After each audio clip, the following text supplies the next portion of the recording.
Здравствуйте, дорогие телезрители! Мы продолжаем наш буддийский путь. И сегодня мы будем рассказывать о тех событиях, которые прошли в апреле месяце.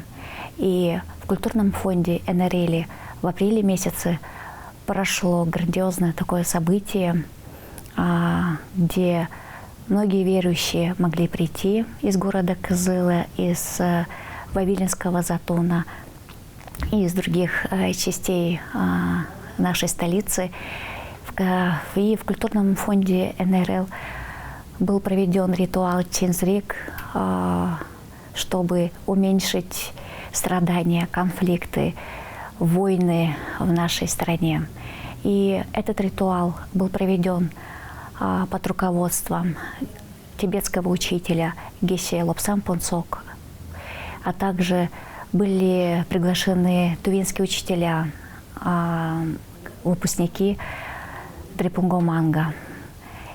И на этом мероприятии верующие могли помолиться за солдатов, которые защищают нашу страну. А также на выходные в буддийском храме Ноганта-Риги, Зеленой Тары, которая находится в ПГТ Кахем, была проведена лекция Геше Долан Пашке, и он даровал учение о шаматхе. Шаматха – это наивысшая степень достижения успокоения во время медитации.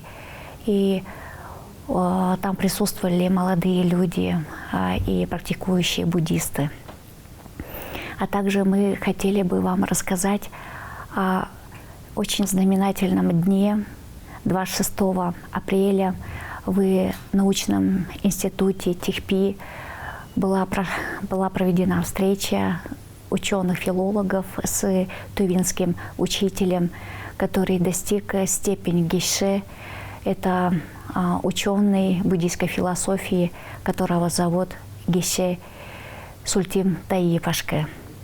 И на этой встрече он рассказал об истории распространении буддизма в Центральной Азии, об основных понятиях буддийской философии, о принципах переводческой деятельности. И ученые Тувинского института во главе с директором Мартолом Вячеславом Докаковичем, кандидатом исторических наук, Самдан Зоей Баировны, кандидатом филологических наук, Донгакуран Алдыноловны, кандидатом филологических наук, и заведующим научным архивом Василием Савыровичем, а также монголоведами Хертек Любовь Кенденовна, Бадаш Байрсахан, а также это историки, языковеды, как Монгуш Борис Барбаколович, Симчит Кызылмадыр Авьолович, а также замечательный литературовед Межит Людмила Салчаковна, кандидат филологических наук. Все они слушали эти замечательные лекции о буддизме в Туве. Они могли задать вопросы и также поделиться со своими мнениями и воспоминаниями. И Самдан Зоя Баировна вспоминала о тех начинаниях, которые были начаты в 90-е годы в Тувинском научно-исследовательском институте языка, литературы и истории при директоре Юрия Лудужаповича Ранчина, когда впервые собирались специалисты, ученые, буддологи, знатоки буддизма, и он приглашал практиков, таких ученых, как Люндуб Оюн, Люндуб Хелин. Он впервые начал заниматься переводами с монгольского на тувинский язык или с тибетского на тувинский язык. И также, конечно, по воспоминаниям супруги Ондар Тарымы Киселаевича, я могу продолжить список тех ученых, которые начинали возрождение буддизма в нашей республике. И тут, конечно, нужно вспомнить о Хомушку Кенден Цюрюн, Пашке, которого приглашали в те времена из Еволгинского Дацана Республики Бурятии. Это тувинский учитель. Он приехал в конце 70-х годов в Национальный музей нашей республики, и во главе с Кенин Лобсан Пашке вместе они ездили по всей республике, и с разных уголков нашей республики доставали сутры, священные писания, сутры, не только из пещер, это из домов и из разных потаенных мест. И часть этих священных сутр попали или передались в научный институт, в научный архив в ТИХПИ. И в нашей республике имеются две большие хранения.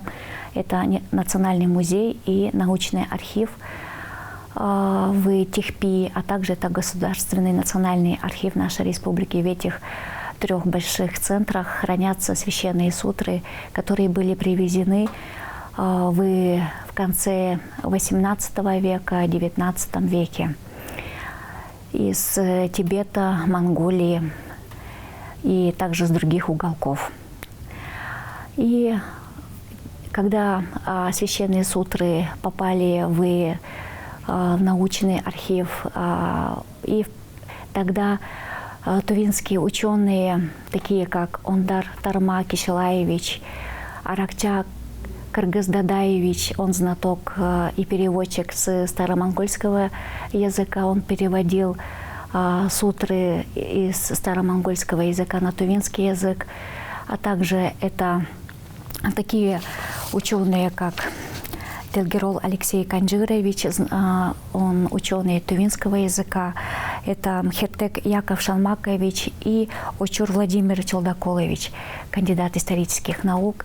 И эти ученые в 80-е и в начале 90-е годы, они систематизировали знания, не только связанные с фольклором, тувинским языком, литературой, а также они собирали и переводили священные сутры. И потом уже, когда в 1997 году первый президент нашей республики Ожег Серегул Терзизикович издал указ о переводе священных сутр, тогда в ТИХПИ впервые открыли переводческий центр, который называется Ринчен Сампо. И об этом центре, и об этой работе, кропотливой переводческой работе вспоминала Самдан Зоя Баировна на этой встрече. И Геше Таипашке рассказал о том, что переводческая работа впервые она была совершенствована в Тибете в VIII веке, после того, когда первые цари Дхармараджи, великие цари Тибета, приглашали ученых из Индии.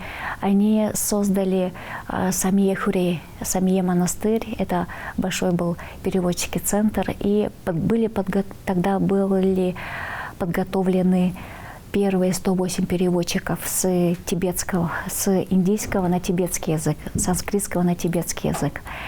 И далее уже в поздние времена переводческая работа, она перешла в Монголию, и в Монголии были переведены Ганджур и Тенджур. Это священные сутры, которые хранятся в храмах. И по наставлению Его Святейшества Далай-ламы XIV он всегда говорит о том, что не только нужно почитать эти сутры, не только нужно молиться и слушать эти сутры. Самое важное, нужно изучать эти сутры и слышать смысл, и слышать учение, что же хранится в этих сутрах, какие же знания были сохранены еще во времена Первого, Второго, Третьего собора. И мы очень рады слышать все переводы этих священных писаний, всех предметов, которые были сохранены в буддийском монастыре Дрипунгуманги. И мы услышали эти предметы, эти дисциплины на тувинском языке благодаря Геше Таипашке. И он поделился с некоторыми своими идеями, с учеными Тихпи, и что нужно продолжать эту деятельность, нужно усиливать эту деятельность и публиковать труды на тувинском языке, потому что все жители нашей республики, большинство тувинцев говорят на тувинском языке, они хорошо владеют этим языком. И когда буддисты, слушатели посещают лекции, когда они слушают учения тибетских учителей, тувинских учителей на родном тувинском языке, они больше понимают это учение, они больше соприкасаются с знаниями, и хорошо эти знания закрепляются в сознании нашего тувинского народа. И поэтому это очень важно продолжать переводить, важно опубликовать эти книги. Нужно доносить все эти знания всему нашему народу, по всем уголкам нашей республики, чтобы в каждом кажуне начались учения, начались учебные процессы, связанные с освоением буддийских знаний. И мы благодарим ученых нашей республики, ученых Тихпи, литературоведов, фольклористов, языковедов, лингвистов, переводчиков и слушателей, и тех людей, которые заинтересованы в распространении буддийских знаний на тувинском языке.